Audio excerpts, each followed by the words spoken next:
are some ways that we can save money on food. Let me see your thoughts in the chat queue.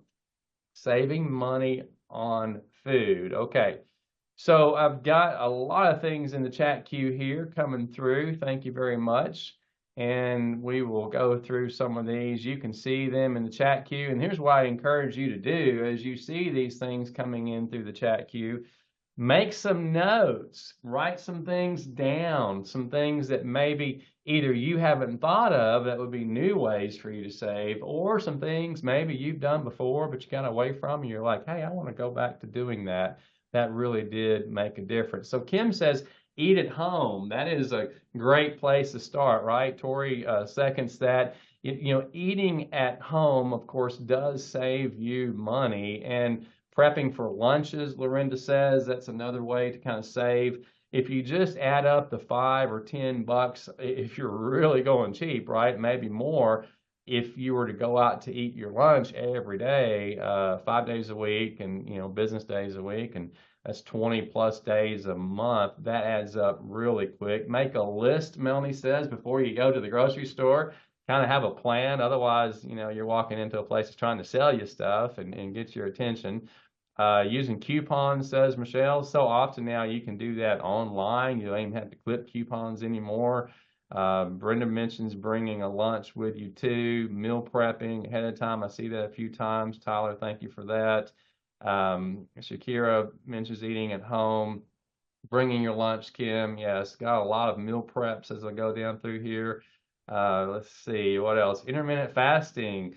Intermittent fasting not only saves you money on food, but I hear it can be good for your health too. It might save on some health expenses. Denise says the same thing about bringing your lunch. All right, lots of things there. Jennifer seconds the coupon idea. Denise says bring breakfast. Yeah, that's another good one. Every time you stop by somewhere to get breakfast on the way in, it's just like lunch. I'm not saying you can't do it. Again, we're talking about ways to save. So if you save yourself $10 a day because you're not eating breakfast and lunch out every day, that's $40 a week. That's like what, 160 plus a month. Oh, wait, what's that in terms of giving yourself a raise? Oh, that's more like $250 a month just by making a different choice on how you are eating your breakfast and lunch. All right, so there's lots of great ideas here. Thank you for sharing that. Sarah, I see your few sentences there. I like that. Planning the menus, doing one shopping trip, that sort of thing. Tina says leftover queen. Yes, don't pitch your leftovers. Put them in the freezer, that sort of thing. And Chrissy, I tell you what, I can tell we are kindred spirits. She says Aldi for basics.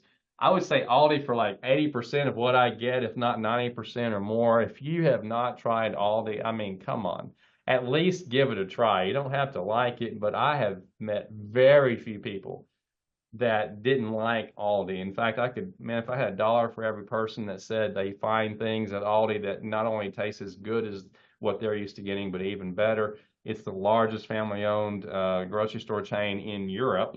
So they are bigger than Kroger, bigger than Food Lion, bigger than Food City, bigger than all these places that you might think of as a typical grocery store. They're bigger. So those brands that you see, they're big name brands. They just happen to be Aldi.